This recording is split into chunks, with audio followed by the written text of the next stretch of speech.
Potassium में होते हैं 19 और एक निकाल दे तो ये होता है 18, तो ये भी होता है 18, तो ऑप्शन ए इज करेक्ट। कौन से एमसीक्यू थे? फिफ्थ पे एमसीक्यूज पे थे। अब ये going to the sixth MCQ. Six, the number of electron in one molecule of CO2। तो CO2 का हमें नंबर ऑफ इलेक्ट्रॉन निकालना है, 1 मोल। ओके, तो कार्बन में तो हो गए 6 और इसमें हो गए 2 इंटू 8, तो ये हो गए 16 प्लस 6 एंड दैट इज 22, तो ऑप्शन ए इज करेक्ट। ठीक है, now we are going to the seventh MCQ. Chlorine atom differs from chloride ion in number of electrons. भी क्लोरीन एटम तो आपको पता होगा सिर्फ क्लोरीन है, जिसमें 17 इलेक्ट्रॉन होते हैं, और क्लोराइड आयन जिसमें एक इलेक्ट्रॉन बढ़ जाता है, तो 17 प्लस 1 18। ठीक है, now we are going to 8 MCQ. CO has the same electrons or is iso electrons। ये पहले हमें CO के नंबर ऑफ इलेक्ट्रॉन्स कैलकुलेट करने पड़े, तो this is 6, this is 8, this is 14। ठीक है, तो N2 पॉजिटिव 14 माइनस 1, 1 इसके वजह से निकाल दिया, तो ये हो गया 13। फिर हमें ऑप्शन इसमें देखिए 6 प्लस 7 प्लस 1।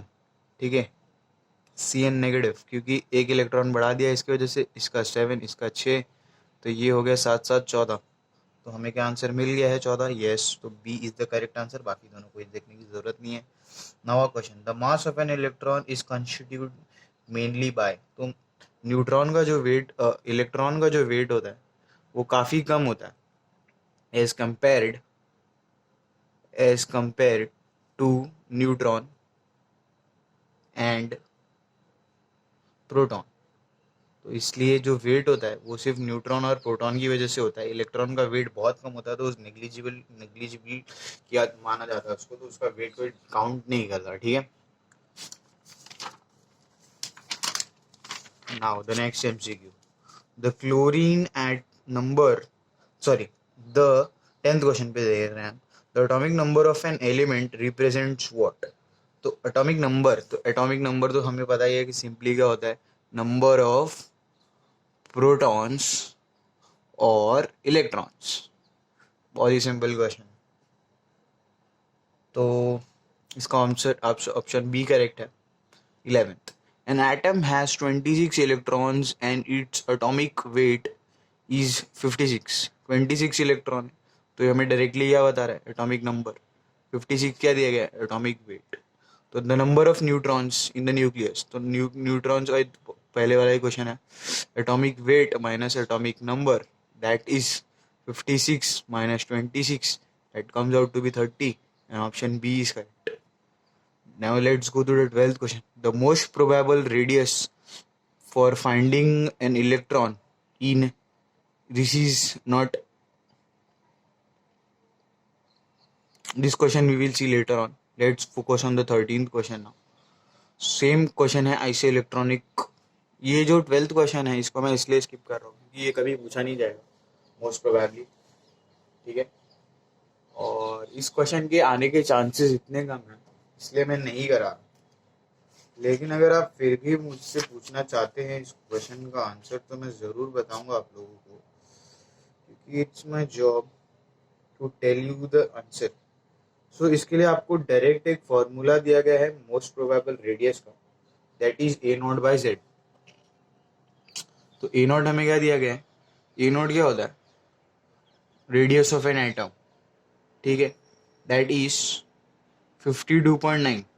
ठीक है, और हमें He2 दिया गया है पॉजिटिव, तो He2 का Z क्या होगा? 2।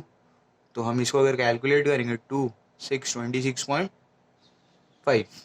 ठीक है, ऑप्शन सी इज करेक्ट। ठीक है, ये काफ़ी सिंपल क्वेश्चन था, ये भी आपको डायरेक्ट फार्मूला याद करना है। ओके, कुछ ज़्यादा टफ क्वेश्चन नहीं है। 13th क्वेश्चन पे आ जाते हैं। Number of iso electronic species पूछा गया है, सेम क्वेश्चन है। NO पॉजिटिव में कितने होते हैं?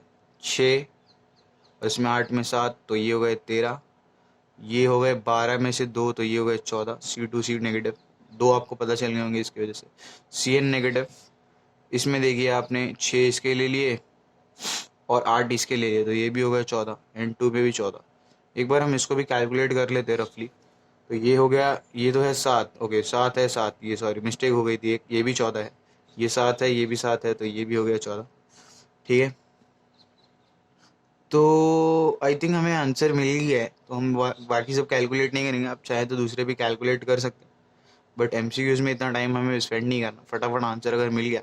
वैसे लॉन्ग क्वेश्चंस के आंसर हमें तुरंत ही मिल जाते हैं, तो आप देखिए आपको कैसे करना है, बट आप टाइम वेस्ट ना करें तो काफ़ी अच्छा होगा। In which of the following the number of protons is greater than the number of neutrons but the number of protons is less than number of electrons. ठीक है, तो हमें क्वेश्चन को पहले अच्छे से देखना पड़ेगा। Number of protons is greater than number of neutrons, मतलब number of protons is greater than number of neutrons, but number of protons is less than number of electrons. तो नंबर ऑफ प्रोटॉन्स अगर अब इसमें देखें तो number of protons is greater than electrons, तो इस पे नेगेटिव चार्ज होगा तभी तो वो इलेक्ट्रॉन ज़्यादा होंगे। तो हमारे पास दो ही ऑप्शन दिए गए हैं, ये और ये, H2 नेगेटिव और उसमें। तो H2 नेगेटिव में अगर देखें तो प्रोटॉन और न्यूट्रॉन का नंबर सेम है। ठीक है, तो इसके लिए ये ऑप्शन नेग्लेक्ट किया जाता है, डी। तो ऑप्शन ई हमारे लिए सही हो जाता है, दैट इज OH नेगेटिव। तो इसमें हम कैलकुलेट भी कर सकते हैं। इसमें ऑक्सीजन में जो एटॉमिक नंबर है 16 है, एटॉमिक मास नंबर 16 है, तो इसके अंदर 8 इलेक्ट्रॉन्स प्लस इसके अंदर कोई भी न्यूट्रॉन नहीं होता। ठीक है, तो 0। तो ये हो गया नंबर ऑफ न्यूट्रॉन्स कितने हो गए, 8। अभी हम प्रोटॉन्स के देखे थे, 8 + 1 दैट इज 9। अभी इलेक्ट्रॉन्स देखा जाए तो 8 + 1 + 1 दैट इज 10। आपको दिख गया होगा नंबर ऑफ न्यूट्रॉन्स, प्रोटॉन्स और इलेक्ट्रॉन्स। इलेक्ट्रॉन्स इससे ज़्यादा और ये इससे ज़्यादा। ठीक है, बहुत ही simple question. An atom which has lost 1 electron, जिसने एक इलेक्ट्रॉन खो दिया है, वो कौन सा चार्ज होगा, पॉजिटिवली चार्ज, क्योंकि एक इलेक्ट्रॉन चला गया तो पॉजिटिव चार्ज की डेंसिटी बढ़ गई, पॉजिटिव चार्ज का वो बढ़ गया। ठीक है, तो पॉजिटिवली चार्ज होगा। 15th question. ठीक है, now go to the 16th question. Number of electrons in the outer most orbit of an element with atomic number 15। तो हमें जो प्रिमिटिव हमारा जो इलेक्ट्रॉन लिखने का तरीका है, अगर हम उसमें देखें तो 2 8 होता है 10 और होता है 5, तो 5 हो गए। अगर हम इसमें देखें 1s2 2s2 2p6, ठीक है,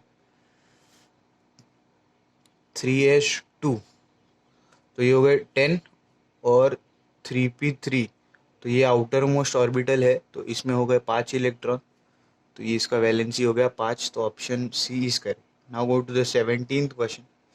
N atom has 8 electrons in the valence shell, 8 electron in the valence shell, तो वो क्यों पार्टिसिपेट करेगा, क्योंकि उसके पास खुद के पास ही नोबल गैस कॉन्फ़िगरेशन है, तो वो कुछ किसी में भी पार्टिसिपेट नहीं करेगा। सिंपल आंसर है C, it will neither gain, no participate ही नहीं करेगा, बहुत मुश्किल से पार्टिसिपेट करते हैं। ठीक है, an atom has an electronic configuration 1s2 2s2 2p6 3s2 3p6 3d10 4s2 4p5, its atomic weight is 80। ठीक है, its atomic number and the number of neutrons. तो हमें क्या पूछा गया है कि नंबर ऑफ एटॉमिक नंबर, तो एटॉमिक नंबर तो सिंपल है, मिल जाएगा, और फिर वो मिल जाएगा तो हम उससे सब्ट्रैक्ट कर देंगे तो वो भी मिल जाएगा। ठीक है, वो कर रहा हूँ मैं, तो उसका मतलब क्या है, एटॉमिक वेट से सब्ट्रैक्ट करेंगे एटॉमिक नंबर को, तो हमें न्यूट्रॉन्स मिल जाएंगे, और क्या इलेक्ट्रॉन्स को कैलकुलेट करेंगे तो इलेक्ट्रॉन एटॉमिक नंबर मिल जाएगा। ठीक है, तो 2 + 2 होता है 4 + 4 + 6 10, 10 + 8 18, 18 + 10 28, 28 + 7 35, तो 35 हो गया एटॉमिक नंबर, और एटॉमिक मास नंबर हो गया minus atomic number is equals to neutrons. तो ये हमारे पास 80 है और हमारे पास 35 आया था, तो ये हो गया हमारे पास 45, तो ऑप्शन बी नंबर ऑफ क्या पहले दिया गया है नंबर, तो फिर ये हो गया हमारा ए ऑप्शन करेक्ट, जिसमें 35 एंड 45 गिवन है। ठीक है, 19, which of the following has more electron than neutron, इसमें इलेक्ट्रॉन ज़्यादा है देन न्यूट्रॉन्स। तो इलेक्ट्रॉन तभी ज़्यादा हो सकता है जब उसके अंदर देखिए हम कैलकुलेट ही कर देते हैं, कार्बन में 6 + 6, फ्लोरीन में 9 + 9, O2 माइनस में देखिए कितना है, 18 + 16, और इसमें Al3 में 13 + 13, तो ये सी ऑप्शन करेक्ट हो गया है इससे, let's see the 20th question. Compared with an atom of N atomic weight 12 and atomic number 6. ठीक है, एटॉमिक वेट कितना है 12 एंड एटॉमिक नंबर क्या है 6. The atomic weight is 13 and atomic number is 6. ठीक है, तो हमें क्या पूछा गया है कि कंपेयर, तो एक का 12 है और 6 है और एक का 13 है और 6 है. ठीक है, दोनों के एटॉमिक नंबर तो सेम है, तो नंबर क्या डिफरेंट हो गया, नंबर ऑफ न्यूट्रॉन्स, क्योंकि इसके पास 12 है इसके पास 13 है, तो प्रोटॉन्स तो सेम ही होंगे, तो हो गया नंबर ऑफ न्यूट्रॉन्स. ठीक है, तो option A is correct. Thank you guys, keep supporting the channel.